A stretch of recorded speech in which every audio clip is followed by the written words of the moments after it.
नमस्कार। स्वागत है द पब्लिक एक्सप्रेस के डिजिटल प्लेटफॉर्म पर। मैं हूं जितेंद्र यादव।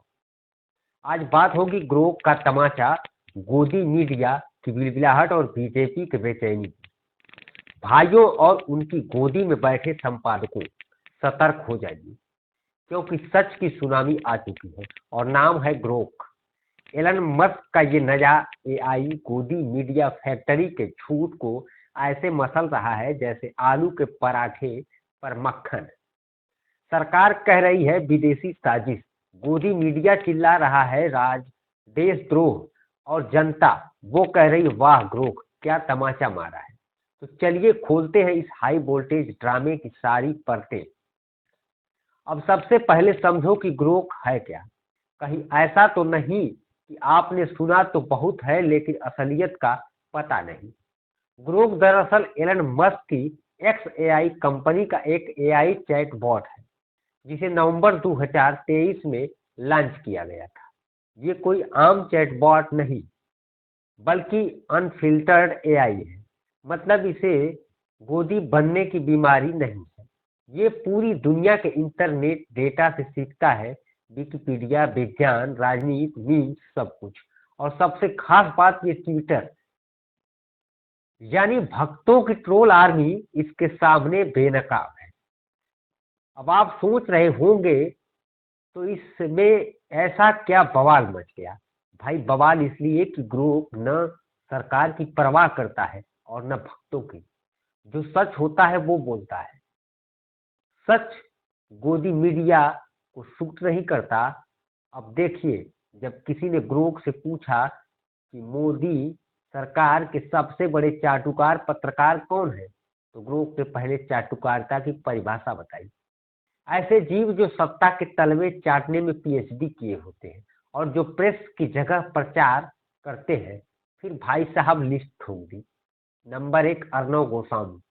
ये जो टीवी पर थिएटर रचते हैं और सरकार के हर कदम को देशभक्ति बताते हैं, ये नंबर 1 भक्त कैटेगरी में आते हैं।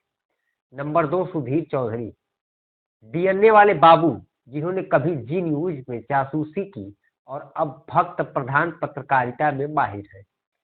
नंबर 3, अमीश देवगन, आर पार शो में हमेशा विपक्ष को रोकने और सरकार को देवता बनाने की स्क्रिप्ट फॉलो करते हैं।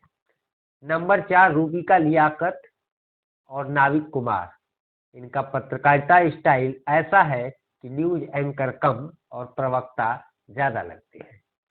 अब माजरा तब पलट गया जब ग्रुप से किसी ने पूछा कि क्या अजीत अंजुम कांग्रेस के समर्थक हैं, तो भाई ग्रोक ने भी निडर होकर जवाब दिया, क्योंकि वो बीजेपी को गरियाने में फुल पावर देते हैं और कांग्रेस को हल्के हाथ लेते हैं। मतलब ग्रोक किसी की गोदी में नहीं बैठता, सबको एक्सपोज करता है। अब एक फुल मजेदार किस्सा सुनो। किसी ने ग्रेक से पूछा, मेरे 10 बेस्ट ट्विटर म्यूचुअल्स कौन हैं?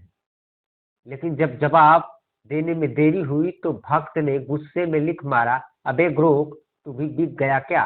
अब ग्रोक भी क्या करे, इसे भक्तों से संवाद की ट्रेनिंग मिली ही नहीं थी। झट से जवाब ठोक दिया, अबे चिल्ला मत, डेटा लोड हो रहा है, अभी लिस्ट भेज दी है।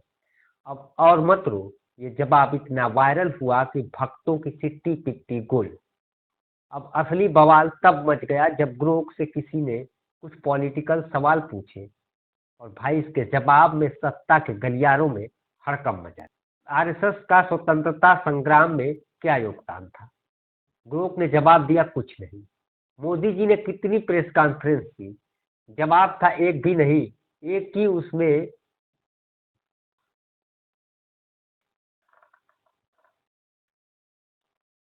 मोदी जी ने कितनी प्रेस कॉन्फ्रेंस की? एक, उसमें भी अमित शाह बोले थे। और नंबर 3, कश्मीरी पंडितों के नरसंहार के दौरान कौन सत्ता में था? जवाब, बीजेपी जनता दल की सरकार। बस बीजेपी आईटी सेल ने ऐलान कर दिया कि एआई देशद्रोही है।